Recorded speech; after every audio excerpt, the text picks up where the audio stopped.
কথায় নয় কাজে বিশ্বাসী। ক্ষমতায় আসার মাত্র 12 দিনের মধ্যে নজিরবিহীন অ্যাকশন মুখ্যমন্ত্রী শুভেন্দু অধিকারীর। ভোটের আগে দেওয়া প্রতিশ্রুতি অক্ষরে অক্ষরে পালন করে এবার সীমান্ত সুরক্ষায় বড় পদক্ষেপ রাজ্যের। অনুপ্রবেশ রুখতে এবং বাংলাদেশ সীমান্তে কাঁটাতারের বেড়া দেওয়ার কাজ সম্পূর্ণ করতে বিএসএফ এর হাতে বিপুল জমি হস্তান্তর করল বিজেপি পরিচালিত পশ্চিমবঙ্গ সরকার। বুধবার নবান্ন সভাঘরে বিএসএফ এর শীর্ষ আধিকারিকদের সঙ্গে বৈঠক করে প্রায় 143 একর জমি তুলে দিলেন মুখ্যমন্ত্রী, যার ফলে 27 কিলোমিটার দীর্ঘ অরক্ষিত সীমান্তে দ্রুত শুরু হবে কাঁটাতারের বেড়া তৈরির কাজ। যে কাজ গত 15 বছরে আটকে ছিল তা মাত্র 12 দিনে করে দেখালো শুভেন্দু অধিকারীর সরকার। মোদিজির গ্যারেন্টি যে বাংলায় কতটা কার্যকর তা এই সিদ্ধান্তের মাধ্যমেই জলের মতো পরিষ্কার। পশ্চিমবঙ্গ এবং বাংলাদেশ বর্ডার যা আমাদের দেশের জন্য এবং রাজ্যের জন্য সুরক্ষার প্রশ্নে অত্যন্ত গুরুত্বপূর্ণ। আমাদের এই রাজ্যে এবং দেশে নানা জায়গায় যে ধরনের দেশবিরোধী কাজ, আইন শৃঙ্খলা জনিত অপরাধ, লাভ জেহাদ, ল্যান্ড জেহাদ, বলপূর্বক ধর্ম পরিবর্তন এবং বিশেষ করে আমাদের নারী নিরাপত্তা, শিশু কন্যাদের নিরাপত্তার প্রশ্নে যে ধরনের অসামাজিক কাজকর্ম আমরা বৃদ্ধি লক্ষ্য করেছি এবং তার সঙ্গে যুক্ত যারা বিভিন্ন সময় বিভিন্ন প্রদেশে এবং এই রাজ্যে ধরা পড়েছে, তাদের মধ্যে একটা বড় অংশ বাংলাদেশ থেকে আসা অবৈধ অনুপ্রবেশকারী। ভারতবর্ষের সঙ্গে বাংলাদেশের সীমান্ত 4000 কিলোমিটার, পশ্চিমবঙ্গে 2200 কিলোমিটার। বাকি 4টে রাজ্যে ওখানকার রাজ্য সরকার বিএসএফ এর চাহিদা মতো পূর্ণাঙ্গ জমি হস্তান্তর করেছে। আমাদের এই রাজ্যে 2200 কিলোমিটারের মধ্যে 1600 কিলোমিটার ফেন্সিং রয়েছে। অ্যাপ্রক্স 600 কিলোমিটার ফেন্সিং এর জন্য আমাদের সীমান্তে যে কাঁটাতার সম্পূর্ণ করতে আমরা পারিনি।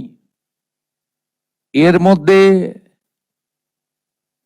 555 কিলোমিটার এমন এলাকা রয়েছে যেখানে রাজ্য সরকার চাইলে বিএসএফ কে জমি দিতে পারত, কিন্তু বিগত রাজ্য সরকার রাজনৈতিক কারণে, ভোট ব্যাংকের জন্য এবং তাদের যে হাই অ্যাপিজমেন্ট, তুষ্টিকরণ তোষণের এজেন্ডা ছিল, সেই কারণে তারা হয়তো দেয়নি।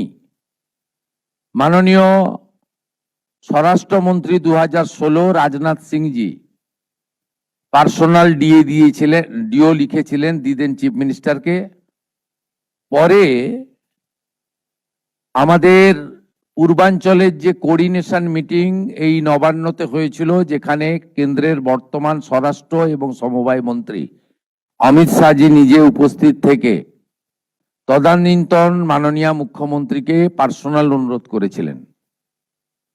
গোবিন্দ মোহনজি ভারত সরকারের স্বরাষ্ট্র সচিব, তিনি গত 1.5 বছরে শুধু চিঠি লেখা নয়, তদানীন্তন মুখ্য সচিব এবং আধিকারিকদের সঙ্গে অন্তত 5 থেকে 6টি মিটিং করেছেন, নিটফল শূন্য। আমরা বর্তমান সরকার আসার পরে দ্রুততার সঙ্গে এই ল্যান্ড হ্যান্ডওভারের প্রক্রিয়া শুরু করতে চলেছি। আজকে এর সূচনা লগ্নে আমরা 18+9 27 কিলোমিটার এলাকাকে সুরক্ষিত করার প্রয়োজনীয় জমি, সরকারি এবং আমাদের প্রাইভেট ল্যান্ড যা পারচেজ আমরা করছি এবং তার সম্পূর্ণ অর্থ বিএসএফ আমাদের দিচ্ছেন, ভারত সরকার আমাদের দিচ্ছেন, আমরা সেটা সূচনা করলাম। এই সেই বাংলা যেখানে দীর্ঘ ১.৫ দশক ধরে চলছে ভোট ব্যাংকের নিকৃষ্ট রাজনীতি, বেলাগাম তোষণের রাজনীতি টিকিয়ে রাখতে যেখানে বাংলাদেশ সীমান্তে কাঁটাতারের বেড়া দেওয়ার কাজে বারবার অসহযোগিতা করেছে মমতা বন্দ্যোপাধ্যায়। বিএসএফ জমি চাইলেও রাজ্য সরকারের তরফ থেকে তা দেয়া হয়নি, যার ফলে অবাধে চলেছে দেদার অনুপ্রবেশ এবং চোরাচালান। রাজ্য ও দেশে একের পর এক নাশকতায় জড়িয়ে বাংলাদেশি জঙ্গিদের নাম। তদন্তে উঠে এসেছে তারা সীমান্ত পার করে অনুপ্রবেশ করেছে পশ্চিমবঙ্গ দিয়েই। তারপরেও উদাসীন থেকেছে মমতা বন্দ্যোপাধ্যায়ের এই উদাসীনতা ও তোষণের জেরেই রাজ্যের সীমান্ত জেলাগুলির জনবিন্যাস বদলে গিয়েছে। একের পর এক জেলায় সংখ্যালঘু হয়ে গিয়েছে হিন্দুরা, বিঘ্নিত হয়েছে দেশের অভ্যন্তরীণ নিরাপত্তা। পিসির সেই তোষণ রাজত্বের দিন এবার শেষ। অনুপ্রবেশকারীদের আস্তানা যে এবার ভাঙবে তা স্পষ্ট করে দিয়েছে নতুন সরকার। শুধু সীমান্ত সুরক্ষাই নয়, বুধবারের ঐতিহাসিক বৈঠক থেকে আরও এক যুগান্তকারী ঘোষণা করেছে মুখ্যমন্ত্রী শুভেন্দু অধিকারী। তিনি স্পষ্ট জানিয়ে দিয়েছেন, আজ থেকে পশ্চিমবঙ্গে সম্পূর্ণভাবে লাগু হলো নাগরিকত্ব সংশোধনী আইন বা সিএএ। আর এই ঘোষণার সাথেই খুশির হাওয়া সীমান্ত জুড়ে। ওপার বাংলা থেকে ধর্মীয় নির্যাতনের শিকার হয়ে এদেশে চলে আসা লক্ষ লক্ষ মতুয়া ও অমুসলিম উদ্বাস্তুদের নাগরিকত্বের অধিকার সুনিশ্চিত হলো। মুখ্যমন্ত্রী হুঙ্কার দিয়ে জানিয়েছেন, আইনি সম্মতভাবে বসবাসকারী এই অমুসলিম উদ্বাস্তুদের গায়ে হাত দেওয়ার ক্ষমতা আর এ রাজ্যের পুলিশের নেই। পশ্চিমবঙ্গের আগের সরকার তারা একদিকে শরণার্থীদের সিএএ দেওয়ার ক্ষেত্রে বিরোধিতা করেছে, অন্যদিকে এই গুরুত্বপূর্ণ সুযোগ বা আইন ভারত সরকার যেটা দিয়েছিলেন তাকে কাজে লাগেননি। আজ থেকে আমরা এই আইন কার্যকর করলাম।